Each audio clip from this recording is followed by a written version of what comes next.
जीवन बगिया ऐसी उलझी, फूल उगे कम कांटे ज्यादा, सिमटा जीवन डूबी सांसें। आना है तो अब भी आजा, यदि आपने अभी तक अंतिम अध्याय नहीं देखा है तो मैं आपसे विनती करूँगा, कृपया करके अंतिम अध्याय देखें। उसके बाद ही इस अध्याय में प्रवेश करें, क्योंकि बिना पिछला अध्याय देखे इस अध्याय को समझ पाना करीब मुश्किल है। इसलिए ऋषि कहता है, मैं समस्त वेदांत द्वारा जाना गया ब्रह्मा ही हूँ। नहीं कहता कि समस्त वेदों द्वारा, नहीं कहता कि वेदों द्वारा जाना गया ब्रह्मा हूँ, क्योंकि वेद जिस ब्रह्मा को जानते हैं वह मैं नहीं, वह वहीं सीमित है, वह भी ज्ञान की धारणाओं में बंधा जाता है, आबद्ध हो जाता है। मैं वेदांत के द्वारा जाना गया ब्रह्मा हूँ। वेद भी जिसे नहीं जान पाते हैं और जो वेद को छोड़ने की हिम्मत जुटाता है वही जान पाता है, वही मैं हूँ। इसे हम भीतर की तरफ समझें तो आसानी हो जाए। ज्ञान से हमें सब कुछ जान सकते हैं, सिर्फ स्वयं को नहीं, क्योंकि ज्ञान के समक्ष है सब कुछ, लेकिन हम ज्ञान के भी पीछे हैं। ज्ञान से हम सब कुछ जान सकते हैं, क्योंकि ज्ञान एक साधन है। मेरा हम ऐसा समझें, आँख से हम सब कुछ देख सकते हैं, लेकिन अपनी ही आँख को नहीं। और अगर आप दर्पण में देख लेते हैं तो अपनी आँख देख लेते हैं, तो अपनी आँख नहीं देखते, अपनी आँख का प्रतिफलन ही देखते हैं। प्रतिफलन दूसरी चीज हो गई। आँख सब कुछ देख लेती है, बड़ी मुसीबत की बात है, लेकिन खुद को क्यों नहीं देख पाती? क्योंकि किसी भी चीज को देखने के लिए दूरी पर रखना जरूरी है, फासले पर रखना जरूरी है, आमने सामने होना जरूरी है। अब आँख अपने ही सामने आमने सामने नहीं हो सकती, इसलिए आँख सब कुछ देख लेगी, आँख भर को नहीं देख पाएगी। हमारा ज्ञान भी इस जगत में सब कुछ जान लेगा, सिर्फ वह जो हमारे भीतर छिपा हुआ ब्रह्मा है, वह जो हम हैं, उसे भर को नहीं जान पाएगा, क्योंकि ज्ञान उस ब्रह्मा की आँख है, उससे सब कुछ जाना जा सकता है। और उस सब कुछ को जो जानकर संग्रह किया गया है, उसका नाम वेद है। ब्रह्मा ने जिसे जाना है वह वेद है, और ब्रह्मा जिससे जाना जाता है वह वेदांत है। अब यह ब्रह्मा किससे जाना जाएगा, कौन जानेगा इसे? असल में जानने की भाषा ही छोड़ देनी पड़ेगी, क्योंकि जानना सदा दूसरे का ही होता है। स्वयं का कोई जानना क्या होगा?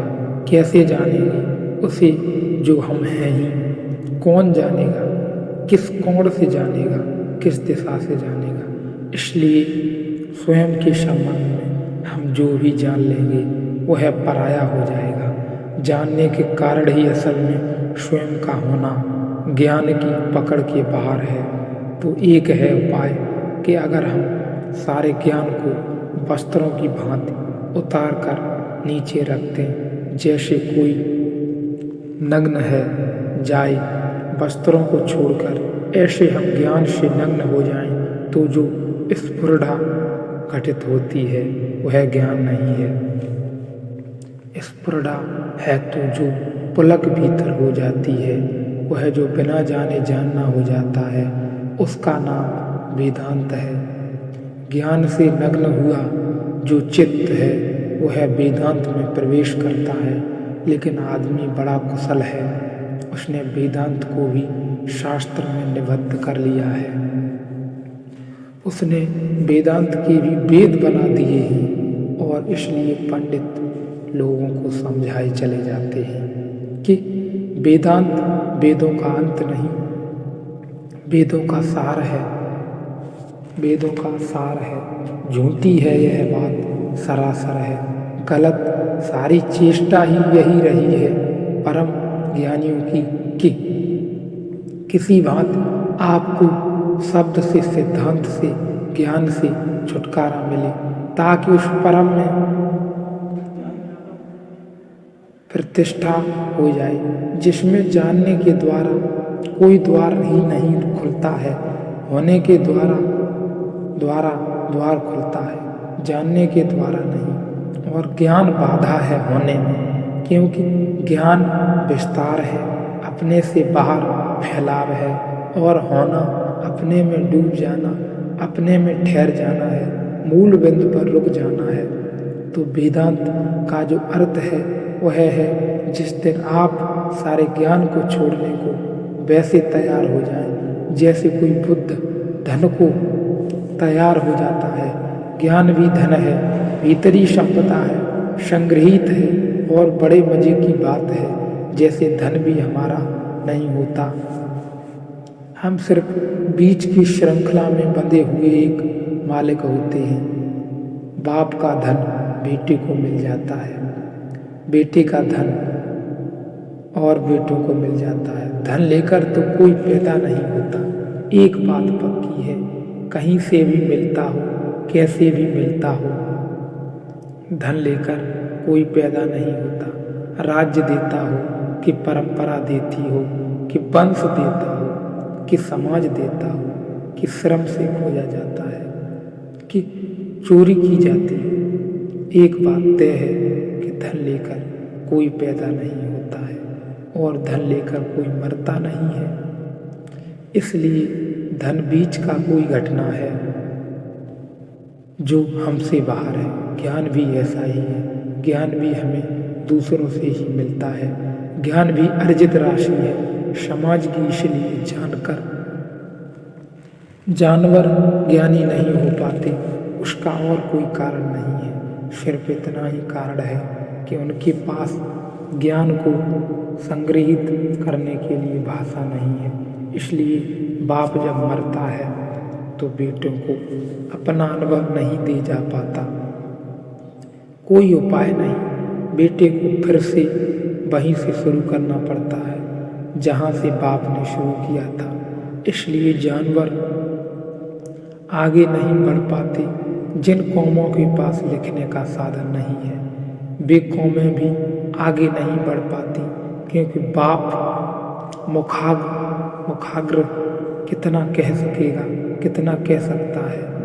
मुंह से बहुत कुछ हो जाता है, फिर बेटों को वहीं से शुरू करना पड़ता है, आ से बा तक, और यही चलता रहता है। यदि आपने ये होना और न होना नहीं जाना, यदि न समझ पाए, तो इसके लिए आप पिछला अध्याय देख सकते हैं और कर्ता अकर्ता, होना न होना, बाधा, ज्ञान और अज्ञान को समझ सकते हैं।